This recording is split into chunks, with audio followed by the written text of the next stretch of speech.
Gidakop sa NBI ang usa ka lalaki sa Zamboanga del Sur. Gumikan sa gipost niini sa social media nga daw hulga sa kinabuhi ni Presidente Bongbong Marcos. Suspect, midepensa kalabot niini. Ano yang report?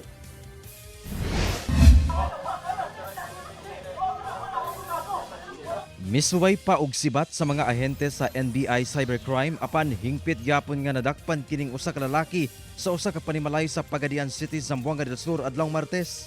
Sumala sa Cybercrime Division, mikatag sa social media ang post sa maong lalaki nga daw nang hulga kang Pangulong Bongbong Marcos. Nag-start yung upload no October 3 wherein yung picture po na nandun is yung picture ni President nung pumunta siya sa Bogo City dun sa Cebu after ng earthquake.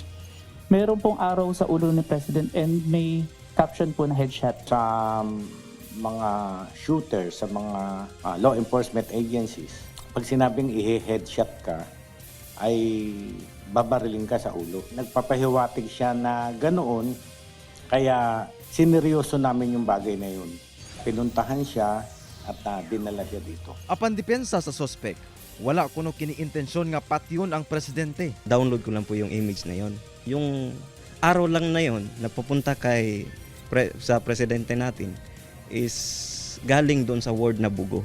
Yung bugo sa amin kasi bugo sa Bisaya, sa Tagalog bobo. Naano ko lang yun sa mga nangyayari ngayon. Hanggang doon lang po yun. Komento ko lang yun. Hinuon na ngayo og pasaylo ang suspect sa iyang nahimo. Naghihingi po ako ng pasensya na iba po yung ibig sabihin. Meron tayong karapatan magsalita, mag-comment, freedom of speech.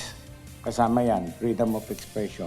Pero yung magtatangka ka na sa buhay ng Presidente, Vice President, Senate President, Speaker of the House, and Chief Justice, ay papasok ang NBI para hindi mangyayari yung iniisip mo. Mag-atubang og reklamong inciting to sedition o grave threat ang gidakop nga suspect.